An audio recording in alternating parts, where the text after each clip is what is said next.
اعوذ باللہ من الشیطان الرجیم بسم اللہ الرحمن الرحیم سورہ یونس رکوع نمبر 9 آیت نمبر 88 اور 89۔ وقال موسى ربنا إنك آتيت فرعون وملأه زينة وأموالا في الحياة الدنيا ربنا ليضلوا عن سبيلك ربنا اطمس على أموالهم واشدد على قلوبهم فلا يؤمنوا حتى يروا العذاب الأليم قال قد أجيبت دعوتكما فاستقيما ولا تتبعان سبيل الذين لا يعلمون۔ معزز سامعین، اللہ جل شانہ نے گزشتہ آیات کے اندر موسیٰ علیہ السلام اور ان کے بھائی حضرت ہارون کو حکم دیا تھا کہ اپنی قوم کو کہیں کہ وہ ابھی مصر سے ہجرت نہ کریں بلکہ اپنے گھروں کے اندر رہیں، اور بنی اسرائیل کو اصل حکم یہ تھا کہ وہ نمازیں مسجد کے اندر ادا کیا کریں۔ گھروں میں نماز پڑھنا ان کے لیے بھی عام حالات میں جائز نہیں تھا، لیکن چونکہ اس وقت فرعون کی طرف سے پکڑ دھکڑ جاری تھی اور بڑا شدید ضد و کوب کیا جاتا تھا ان لوگوں کو جو مسجد میں نماز ادا کرتے یا عبادت کے لیے باہر نکلتے تھے، اس لیے خاص مجبوری کی وجہ سے انہیں حکم دیا گیا وَجَعَلُوا بُيُوتَكُمْ قِبْلَةً، اپنے گھروں کے اندر جگہ بناؤ اور وہاں نماز کو ادا کر لیا۔ آج کے درس میں اللہ کے پیغمبر موسیٰ علیہ السلام نے اللہ تعالیٰ سے ایک دعا کی، بنی اسرائیل کے خلاف ایک بد دعا کی اور اللہ نے اس کو قبول کیا۔ دعا یہ تھی کہ انہوں نے وقال اور کہا موسیٰ نے ربنا، اے ہمارے رب، انک آتیت فرعون وملأه زینۃ واموالا فی الحیاۃ الدنیا، اے پروردگار آپ نے فرعون اور اس کے سرداروں کو دنیاوی زندگی میں بڑی سج دھج اور مال و دولت بخشی ہے۔ زینت ساز و سامان کو، مال و دولت کو، جواہرات کو، اناج و غلے کو کہا جاتا ہے۔ سرزمین مصر بڑی زرخیز زمین تھی اور بڑے باغات ہوتے تھے مختلف قسم کے، اور مصر سے لے کے یمن تک کا جو علاقہ ہے یہ سارا سونے اور ہیرے جواہرات کی کانوں سے بھرا ہوا تھا، اور ان کانوں پر فرعون کا قبضہ تھا اور سلطنت کی آمدنی اس کے علاوہ تھی۔ تو اللہ کے پیغمبر نے دعا کی کہ اے اللہ، آپ نے فرعون اور اس کے سرداروں کو دنیاوی زندگی میں بڑی رونق دی، بڑا مال دیا، بڑا ظاہری طور پر خوشنما بنایا۔ ربنا لیضلوا عن سبیلک، اے ہمارے پروردگار، اس کا نتیجہ یہ ہو رہا ہے کہ وہ لوگوں کو آپ کے راستے سے بھٹکا رہے ہیں۔ ہونا تو یہ چاہیے تھا کہ مال و دولت کو کار خیر میں استعمال کرتے، اب وہ مال و دولت کو کار خیر میں استعمال نہیں کر رہے بلکہ اسی مال و دولت کے ذریعے سے لوگوں کو گمراہ کر رہے ہیں۔ بعض حضرات نے فرمایا کہ یہ لام ربنا لیضلوا میں لام علت کے لیے ہے، مطلب یہ ہے کہ اے پروردگار، آپ کے علم کے اندر ہے کہ وہ گناہگار ہیں، بدکار ہیں، فاسق ہیں، مال کے ذریعے لوگوں کو گمراہ کر رہے ہیں، اس کے باوجود پھر بھی آپ انہیں مال دے رہے ہیں تاکہ وہ لوگوں کو گمراہ کرتے رہیں۔ اور دوسرے مفسرین فرماتے ہیں کہ یہ لام جو ہے وہ علت کے لیے نہیں ہے بلکہ لام عاقبت کے لیے، انجام کے لیے ہے کہ اے الہی، آپ نے انہیں مال دیا، دولت دی، ہونا تو یہ چاہیے تھا کہ وہ آپ کا شکر ادا کریں، لیکن اب مال و دولت مل جانے کے باوجود بھی انہوں نے کفران نعمت، شکر ادا نہیں کیا بلکہ اس کو ایسے راستے میں استعمال کیا کہ جو آپ کے خلاف ہے۔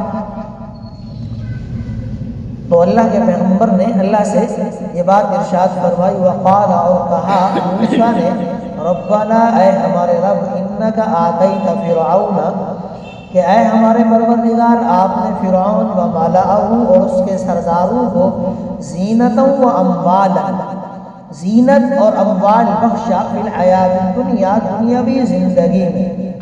ربنا، اے ہمارے رب، لیضلوا، اس کا نتیجہ یہ ہوا عن سبیلک، کہ وہ لوگوں کو آپ کے راستے سے بھٹکا رہے ہیں۔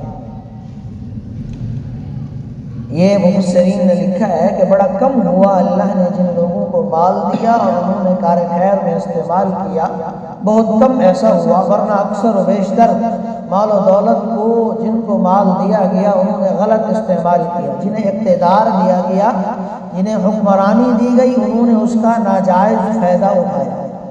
بد دعا کیا تھی؟ ربنا اطمس علی اموالہم، اے ہمارے پروردگار ان کے مال و دولت کو تہس نہس کر، اطمس مٹا دے۔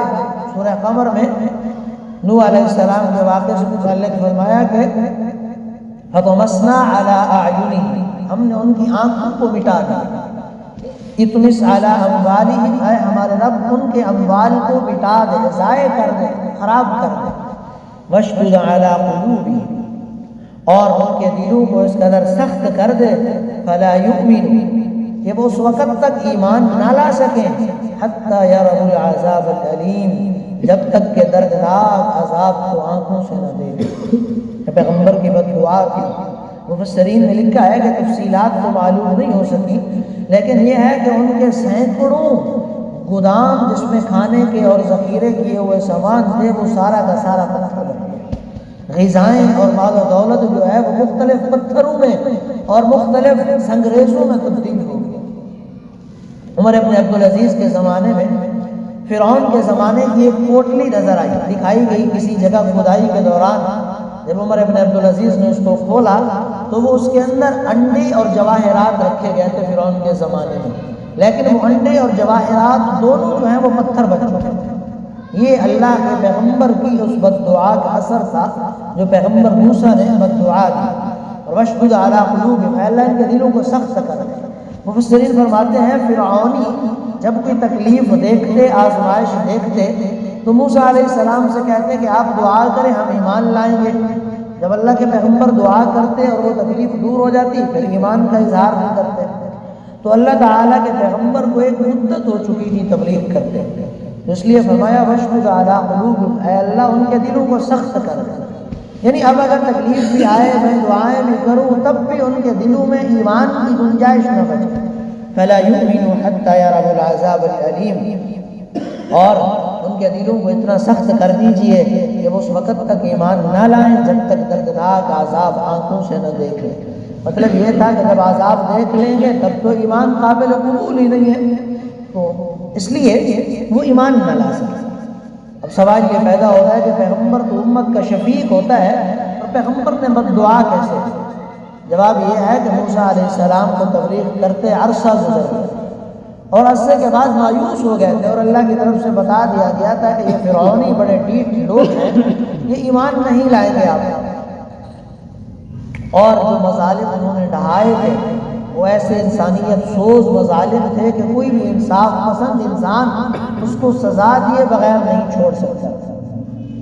اس لیے انہیں پتہ چل گیا تھا کہ فرعون کی قسمت میں ایمان نہیں ہے، تو انہوں نے یہ بد دعا کی۔ جیسے نوح علیہ السلام کو اللہ نے بتلا دیا، اے نوح اب آپ کی قوم میں لوگ ایمان نہیں لائیں گے، اب یہ کبھی ایمان نہیں لائیں گے، اگر یہ زندہ رہے تو اور لوگوں کی گمراہی کا ذریعہ بنے۔ تب پھر پیغمبر نے دعا کی، لا تذر علی الارض من الکافرین دیارا، اے اللہ ان میں سے ایک کو بھی زندہ نہ چھوڑ، اگر ایک بھی زندہ رہ گیا کوئی بھی ایک، انک ان تذرهم یضلوا عبادک، تو یہ آپ کے لوگوں کو گمراہ کرتے رہے۔ یہاں بھی یہی چیز موسیٰ علیہ السلام نے اللہ سے دعا کے طور پر قال قد اجیبت دعوتکما فاستقیما،